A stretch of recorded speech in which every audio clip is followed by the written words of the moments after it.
guys, update lang. Titignan muna natin si Fuzi, no? Kung kamusta na ba siya. Ang tagal na niya hindi nakalabas. Miss ko na siya. Miss ko na. Wait lang guys.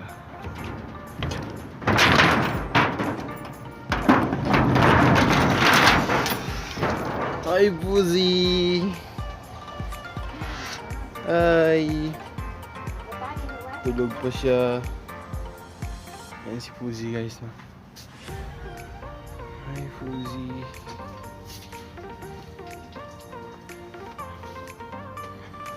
Hi Fuzi, Fuzi. Kasi Fuzi guys, ang tagal na niya hindi nakalabas, no? Mga siguro mga 1 month. Ayan guys.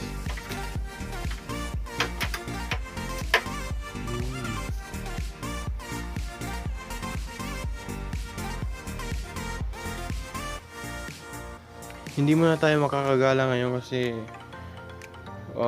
dahil nga sa NCOB, guys, hindi tayo makakagala.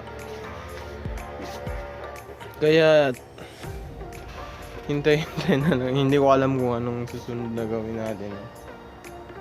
Kasi wala tayong makontent. Hindi tayo makabili ng mga parts para sa Fuzi, no? Hindi ko pa nga nakumpleto yung mga titanium bolts niya. Tsaka balak ko rin magpalit ng sprocket, no, sa engine sprocket. Kasi kailangan ko ng more speed. So ilalabas muna natin si Fuzi, no, nang mapunasan natin siya at may warm up.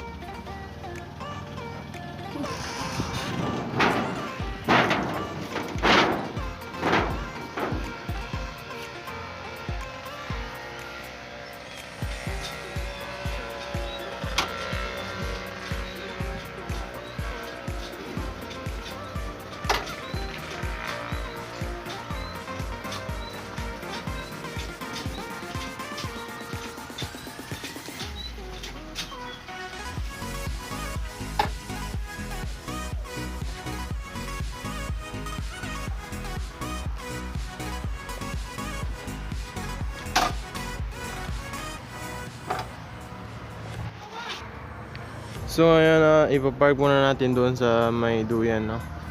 So tara. Magpapatulak lang ako sa mga pinsan ko. Tara. Tara.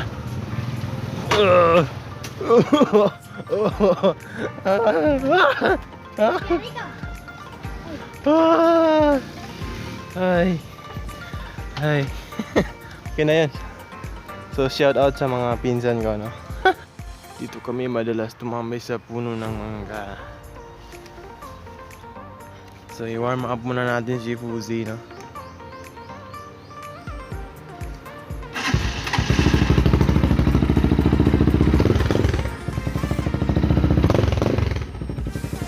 So guys, tinanggal ko na yung silencer niya para maganda naman yung tunog, no? Wait lang, mag-stand ko lang. Mama.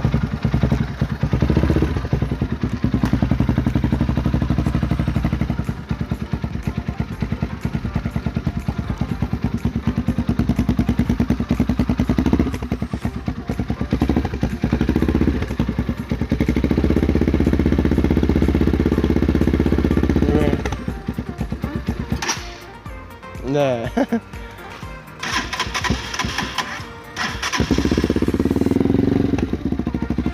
So sound check, no? Stuck na muffler tapos walang silencer.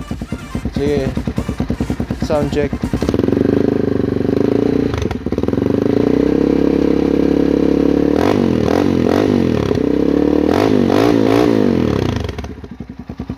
Haha, mamaw.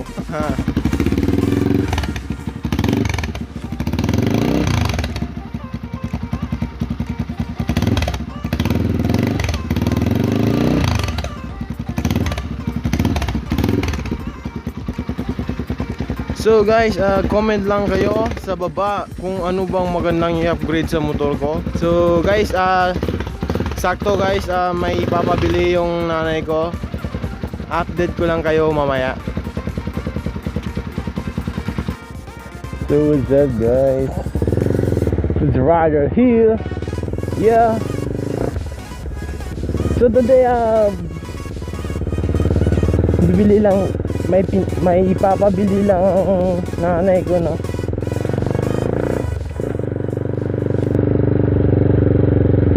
Nagpapabili ng prutas. Yeah.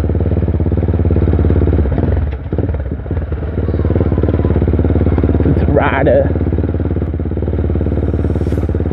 So ngayon makakalabas doon tayo. Akalain nyo guys, one month siya hindi nakalabas si Fuzi, no. Yeah.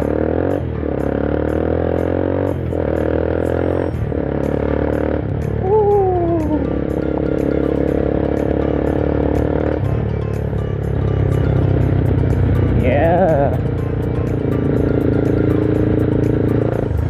Wala masyado tao dito, no.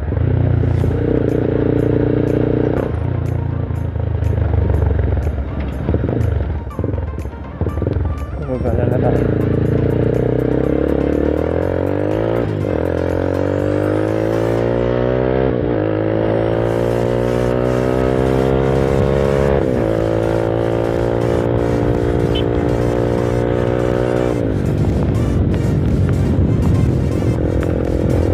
Yeah. So guys, wala akong masabi, no. Masaya lang ako kasi nakalabas ako. Yun naman ang importante nang makapag-ride tayo, no?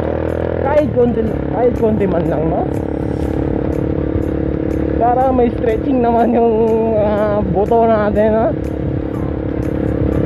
So guys, marami sana akong i-upgrade sa motor ko, no? Kaso wala tayong mabilhan ng parts. Malayo masyado dito ang mga city, ganyan, mga syudad, malayo. Tsaka walang malaking shop dito sa amin, no. Kailangan pang pumunta ng malayong syudad, ganyan. So guys, grabe, pakiramdam ko ang layo ang haba ng daan, ganyan. Kaya ang tagal ko hindi nakapagmotor. So dito lang tayo guys. Bibili lang naman ako ng prutas, no? Ayan. Ayan. Uy. So update ko lang kayo mamaya guys, ha? So uwi na tayo. Uwi na tayo kasi pagod, mainit.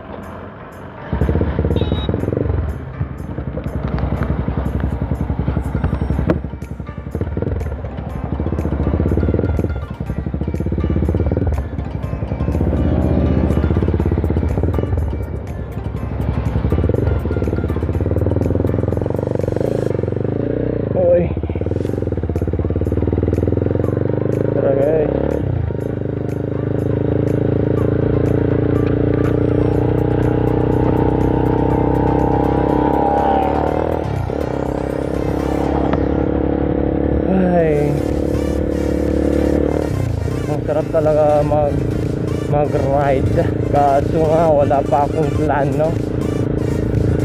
Baka naman sa lahat ng may clan dyan sa Mindanao, baka naman masali. Pa-join naman dyan sa mga rides nyo.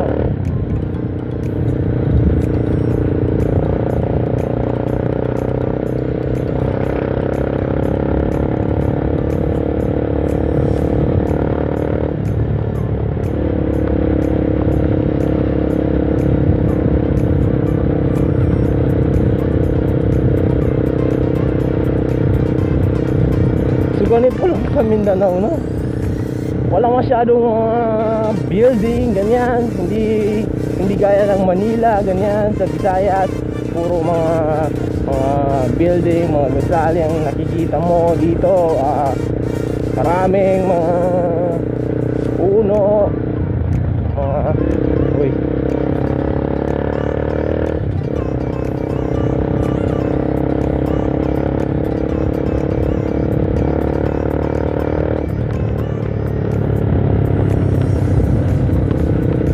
maraming mga puno dito, no? Mga punong mangga, ganyan. Sa Mindanao kasi mayaman sa mga ganyan, mga punong mangga, avocado, iba't ibang klase ng prutas, no? Or gulay. Mayaman ang Mindanao dyan.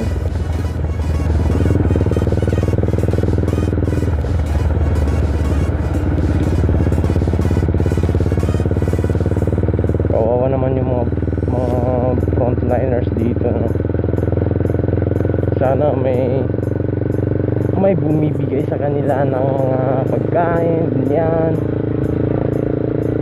para naman hindi sila lugi, no? Sumasabak sila sa gera na hindi nila nakikita yung kalaban.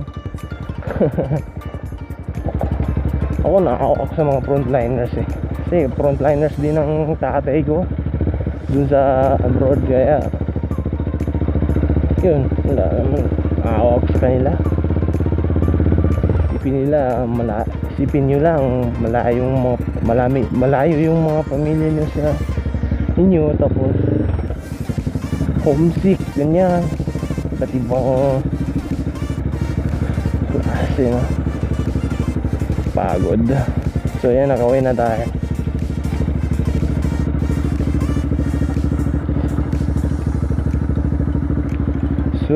So yan, hanggang dyan na muna tayo, guys, no?